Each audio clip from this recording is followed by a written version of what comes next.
All right. Hey, friends, how's it going today? We are getting ready to cook some dinner. This is my kitchen. This is my husband, Jim Ruffin, and he's going to be helping me get the ribs ready today because he does a much better job cutting up things like ribs than I would do. So I've asked him to help me out a little bit. But we're going to be using one of my very favorite power tools in the kitchen, and that is our quick cooker. And I'm going to pick this up and show it to you here. This is our quick cooker. It is a very similar to an Instant Pot that many of you may have. It is a 6-quart size. And you see the big 6-quart pot that goes inside. It has a lot of safety features, and that's what I really like about our quick cooker versus some of the others. It's very safe to use. I know when I think about a pressure cooker, I think about the old kind that my mom used to have on the stovetop, and it was always kind of scary anytime she would get that thing out, and she'd say, okay, we got to watch it, and that little thing would be popping around on the top where the pressure was building up. Well, this is not like that at all, and it's very safe. It doesn't get hot on the outside, so you don't have to worry about getting yourself burned. And it's a great tool. It can cook quickly or it can cook slowly because it has 16 pre-settings on here that actually you can choose. It helps you to be more accurate on your timing on certain foods that you cook. And it also has a slow cooker setting. And it does come with a glass lid that you can actually put on in place of the pressure lid so that you can actually see what's going on in there when you're using it as a slow cooker. But anyway, we're going to go ahead and get started. We're making some ribs tonight. I don't know about if all of y'all know, but I've been doing a little bit of Weight Watchers here lately, and Jim's been kind of frowning a little bit when I cook dinner because I'm trying to cook healthier and lighter. So we're getting off that track tonight. We're having some ribs, pork ribs, and they look amazing. We've got, I'm going to hold them up here so y'all can see. We got about probably about close to 4 pounds, 3 to 4 pounds rack of ribs here. And if you've never cooked ribs before, there's a couple things that you have to do to prep them to get ready. And the first thing is on the back, when you flip them over, there's a little thin fatty membrane that's on the back that you need to remove. Now, you can cook them without removing them, but it helps them to be a lot more tender when you take that off. Plus, it cuts down on the amount of fat that's in the in the pan when you're cooking. So Jim's going to go ahead and do that first. So honey, go ahead and get that. And I'm going to talk some more about the quick cooker and about what else we're going to do tonight. So he's going to get that done. Let me push the camera down here so you can see what he's actually doing. And he's got that loosened up, and then you just kind of, if you start it off right, you can just kind of pull, and it just comes off almost like a piece of tape. It just comes right off there. Gosh, see, I can never get it to do that. He's very very good when it comes to prepping the meat stuff. So we just toss that out, and then he's going to actually use one of my favorite knives, which is our 8-inch chef's knife. This is a piece of our forged cutlery, and he's going to use that to cut through in between the bones, and he's going to leave about 3 bones. Is that what you're doing, hon? Yes. Three or 4 bones together, because that's a pretty good serving of ribs there. And those are some nice ones right there, real meaty. Looks like it's going to be great. So he's just going to cut in between the bones. It's real easy to do that, and have some different portions there. What do we get, about 5 pieces? That's great. You'll have some leftovers tomorrow. And then he's turning them over so you can see the meaty side of them. Now, what I'm going to do next, let me leave that down so you can see. I'm going to just season them up. First of all, I'm just going to put some salt and pepper on.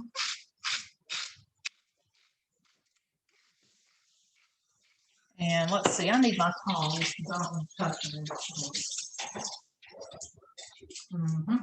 So let me go ahead and we'll season this side, and then we're going to flip them all over.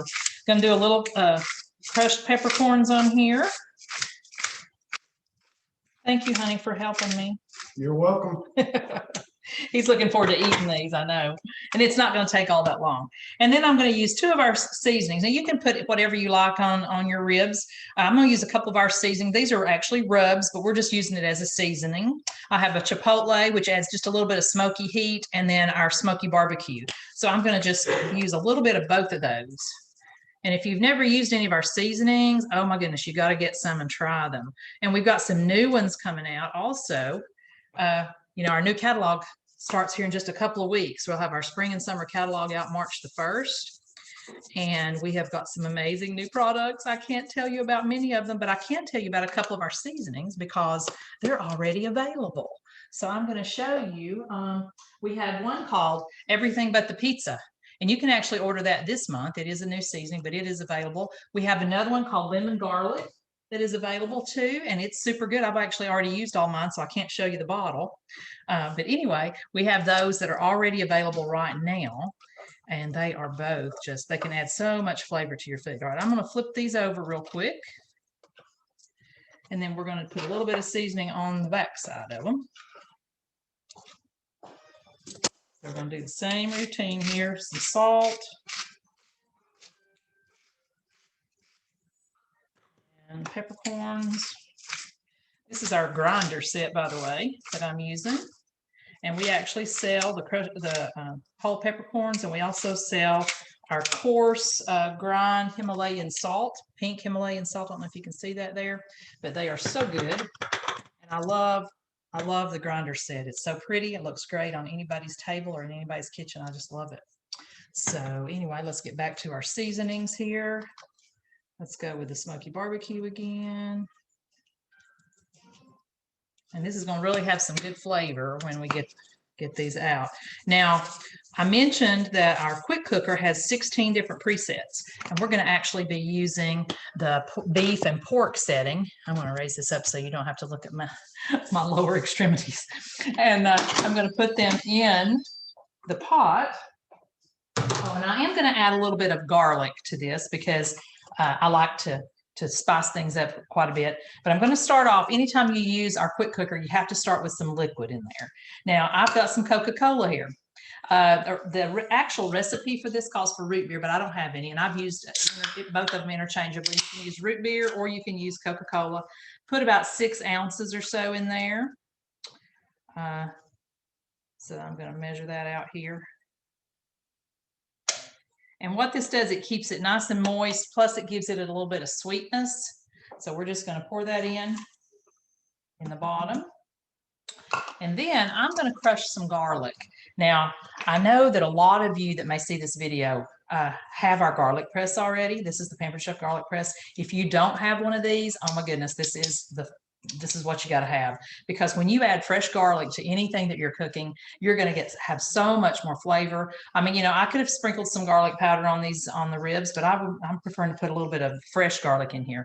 And I'm also going to be cooking some green beans in a few minutes. I'm going to add a little garlic to that because this is my last clove of garlic. I got to head to the store tomorrow, but look how big this thing is. And I'm just going to drop it right in. Notice it has the peeling on there. You do not have to peel first. I'm just going to stick it in my garlic press, and I'm going to try to push this thing. It is a huge one. Sometimes those big ones are a little bit harder to push. Let me turn it over the other way.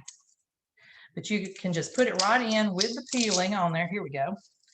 And let's see if you can watch me do this, because I want you to see the garlic. And I don't know if you can see that, but all that nice fresh garlic is popping right out into that little ramekin. And I believe that's as much as I can push out.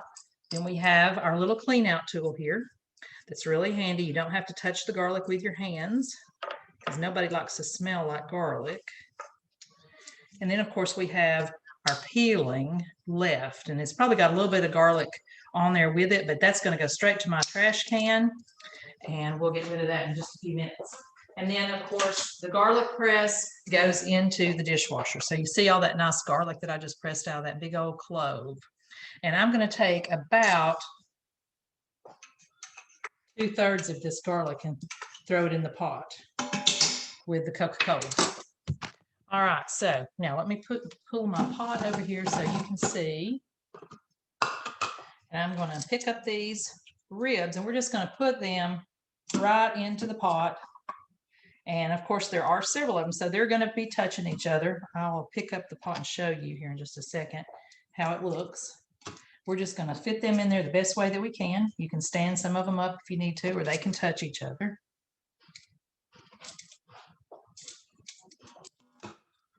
And the preset for the beef and pork, I think runs like 35 minutes. So let's raise this up a little bit, and I'm going to pull this pot out and show you how full it is. Now, I have actually cooked 2 racks of ribs in here at the same time, but there is a fill line, and when you're putting things in your quick cooker, you don't want to go past that fill line, okay? Because you could have a little mess in there if you fill it too full. So anyway, we're going to put our lid on. And the lid that goes on top, this is your pressure release valve. I don't know if you can see that. When we're done cooking, we're going to press that in to let the steam out. This is where the steam actually comes out. And when it's situated on here properly, it is pointing away from you if you're at the front of the cooker, so that you do not risk getting letting the steam out and it hitting you in the face. It is positioned so that it goes away from you. All right, so let's see if you can see me when I'm turning this on. We have all our little presets down here. And I'm just going to turn the knob until I get to the beef and pork setting, which is over on the other side. Right there is the beef and pork. And then it says 35 minutes. Now, typically it takes the cooker about 10 minutes to heat up and come up to pressure. So we're just going to press the start button, and that's all we have to do. Now, what's going to happen? Well, it's going to, like I said, it's going to take about 10 minutes or so before it builds up to the pressure and the actual cooking time will start. Once that happens, then the time will show up, 35 minutes on my little screen. And then as it cooks, it counts down. When it finishes the cooking cycle, it will beep a few times and let me know that. But let's say I'm busy, I'm doing something else over here, starting my sides or whatever I'm doing there. And actually then it will go to a keep warm setting so that you don't have to hurry. It's not going to overcook. It's on a warm setting. But it lets you know that it's ready by the beeping. So let me clear this off, and then we're going to talk about what size we're in. Okay. And I'm sure that will be up to par here in just a few minutes, and then I'm going to turn around and show you what it looks like on the screen. All right, so first of all, I'm going to start my rice. Ribs are very rich, and I told Jim, I said, we have to have something to offset that. So rice is kind of bland, but we like rice as a side dish. And we have an amazing micro cooker here. This is our 3-quart micro cooker that actually has an extra little insert lid. And this allows you to cook rice in the microwave without it overflowing. So I've already got 2 cups of water in my cooker, and I'm going to add 1 cup of rice, because that's your measurements. You always want to cook rice. You want to put twice as much liquid in. Now you can cook rice in any liquid. You can cook it in broth, vegetable broth, or chicken or beef broth if you want to add some flavor. But I think our ribs are going to have plenty of flavor tonight, so we're just going to do ours plain. This is a long grain rice. It's jasmine rice. It's my favorite. It always cooks up really, really nicely. And especially if you have this micro cooker, it's called the 3-quart micro cooker. It took the place of a product that we used to sell that was called the rice cooker. But you can do anything in this. You can take the insert out, and you can actually cook vegetables. I do baked potatoes in this. I did steamed broccoli last night. So there's a ton of different things that you can do. So I'm just going to put my lids back on, and I'm going to go ahead and start it in the microwave. Now, when you're cooking rice, you need to cook it for 3 minutes at high temperature in your microwave. And then at that point, when it turns off, then you're going to go back and set it at 50% power and cook it for 17 more minutes. Now you might say, well, it doesn't take it. That's about how long it takes to cook it on top of the stove. And you're exactly right. However, I don't have to stir it or worry about it boiling over or, cooking it too long. It's going to come out perfect. So I prefer to do this, and I can do something else instead of worrying about and watching the rice cook on top of the stove. So here we go. We're going to put it in, and we're going to do 3 minutes, and then we'll reduce the temperature and put 17 more minutes back on our time. Now, our next thing, I'm going to, for our other side, we're going to have a green vegetable. Jim's not getting away from all the vegetables tonight. I'm just going to open up this can of beans, but I'm going to do a couple little special things to them. So first thing I'm going to do is I'm going to add some onion. And I've got a really small onion here, and I'm going to just chop it up real nice and fine with my manual food processor. And I'm going to show you that. Let me bring my cutting mat over. Because when you use the manual food processor, you do need to kind of chunk it up just a little bit. So I'm just going to quarter that. And since this is a small onion, it's all going to fit in there at one time.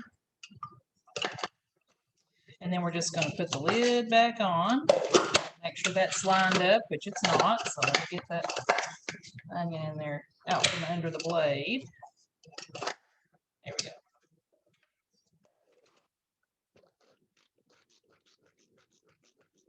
I'm going to be adding these onions to the beans. I want to chop pretty fine.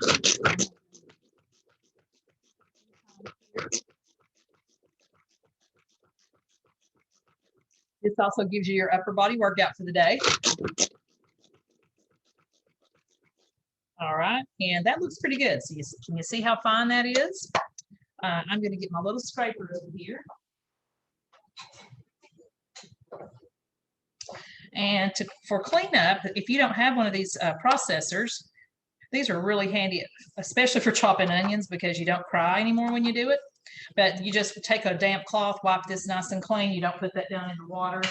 And then, of course, your blades and your cup here are both dishwasher safe. So the cleanup is a breeze. So anyway, I'm just going to put those in my pot here in just a few minutes with a little bit of butter and saute those around. And then I'm also going to add, I'm actually going to go ahead and add the garlic in here. I'm going to add the rest of that garlic that we minced a few minutes ago. That's going to go in the beans. And so a little butter, some onion, and some garlic are going to spice these canned store-bought beans up pretty good. Now, the next thing we're going to do is we're going to actually open our can. And if you have never seen the Pampered Chef can opener, you are in for a treat. So this is our smooth edge can opener. Lots of people are really impressed or amazed when they see how this works, because we call it a smooth edge can opener for a reason. It does not leave a rough edge or a sharp edge on your can or on the lid. So, and I'm going to just push this back down again so you can watch me open the can and you're going to see what I'm talking about. Oh, my microwave's going off. Hang on just a minute. Let me turn it back on here so that we can get that rice done when it's supposed to be. There we go, 17 minutes. All right, so here we go. So we're just going to lay the can opener right on the top of your can, and then you're going to just turn it until it grabs a hold. See, it's just right on the top, and it's very easy to turn, even if you aren't very strong in your hands. And we're just going to turn it gently like this until I feel a slight give, and that means that we've made it all the way around. But if you look, I don't see any sharp edges. Do you? I don't even think it's opening. Do you? It certainly doesn't look like it. Oh, there went my give. So that tells me it's open. I'm going to turn it backwards one turn and that releases. Now look at the can. Do you see any of those jagged edges? Nope. So here we go. There's a little pincher type thing. It looks like a bird's beak right there. And this button over here is what controls that. And we're just going to grab a hold of the edge of the can with that, and it just comes right off. I can rub my finger around that. I could rub my finger around this, and I don't have to worry about getting cut. And I don't have to worry about it tearing through my trash bag. If my pets or my grandchildren get in the trash, I don't have to worry about them getting cut on a can because I use the smooth edge can opener. Now, I'm going to drain these. When I use canned vegetables have a lot of sodium in there, and I like to drain that off, rinse them a little bit, and then I'm going to put it in my pan that I'll have ready in just a minute. So I like to use this. This is our measuring colander. It's handy for a ton of different things. It's great to wash any fruits in because it does have the holes, and you can just put them in here and rinse them really well. Or draining, like I said, draining canned vegetables. It's just a very handy tool, and it's our measuring colander. So anyway, let me drain these over here at the sink.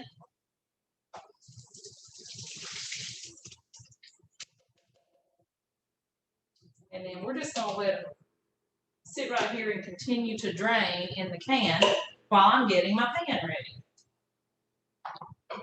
And I'm just going to use a saucepan, and I'm going to put a little bit of butter in here.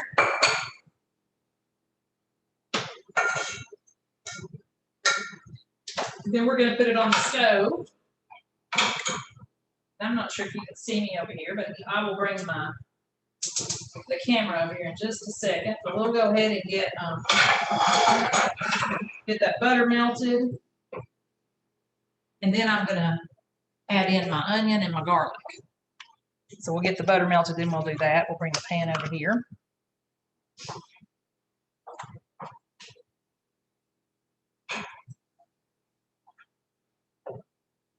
And I also have one other add in that I'm going to put in our beans. My husband was really happy when I told him what we were going to put some bacon in there. Jim actually made breakfast for me this morning, which was pretty nice, and he made some bacon. And we're going to take a few pieces of that and just chop that up, and that'll just give it a little bit more good flavor. So let me get my mat back over here. Oh, now I'm hearing some steam. That means it's getting ready to start the actual cooking time. Oh, and you know what? I forgot to mention earlier.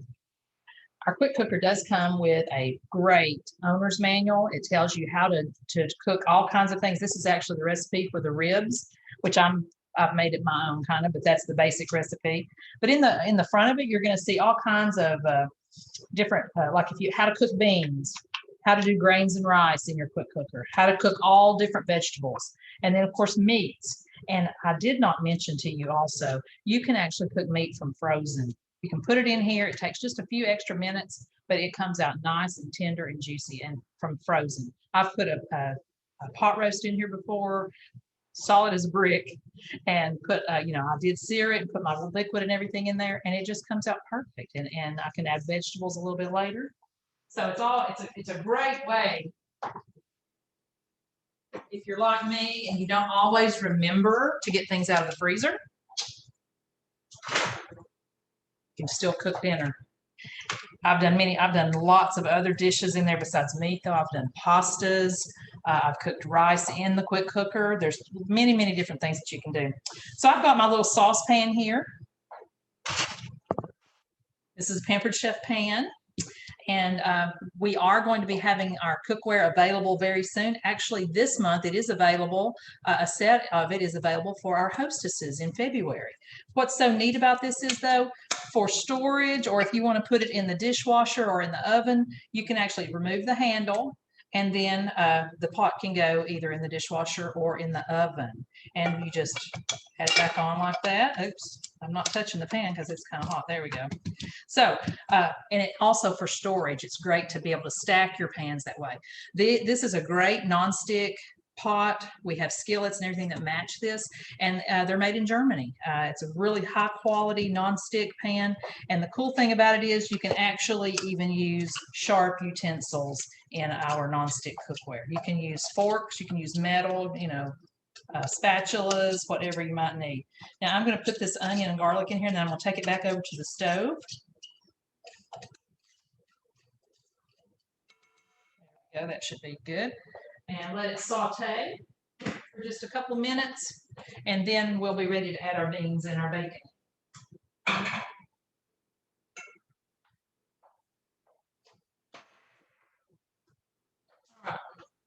So let's get this back. I'm going to get a couple pieces of bacon out of here and just kind of crunch that up.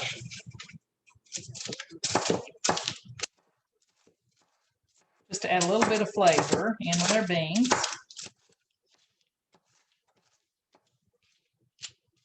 All right, that's going to be really, really tasty.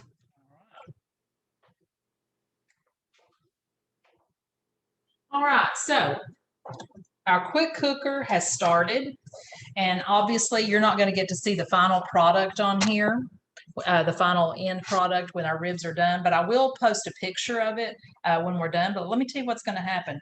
Of course, we have got it. I don't know if you can see this. Let's see. 34 minutes. And so it's going to have to cook for about 34 more minutes. Then we will let the pressure off, and I'll be taking those ribs out, and they're going to be nice and tender and juicy. And I have a sheet pan over here all ready for them. I'm going to put my ribs out on the sheet pan, and then I'm going to be brushing on our favorite barbecue sauce, which is Sweet Baby Ray's. And so we're going to be brushing some of that on, and I'm going to put them in a preheated oven with the broiler on, and I'm going to leave them in there for 5 minutes. And what that does, that will crisp up the edges of those ribs, and it's just going to make that barbecue sauce caramelize on there. And so I can't wait to show you the finished product. And so once I plate us up some dinner, I'll make a picture, and I will post that on Facebook, and you'll be able to see. But anyway, I thank everybody for joining me. I hope you've enjoyed cooking with dinner with Gail tonight, and I hope to be able to help you with your own party at some point so you can get lots of free and discounted items. Or if you're ready to become a consultant, I would love to have you join my team. It's a super, super fun job, and you can make some significant money. So anyway, if you have questions about any of that, just reach out to me on the party, and I'll be glad to talk with you. Have a great evening, and I hope you enjoy your dinner. Bye for now.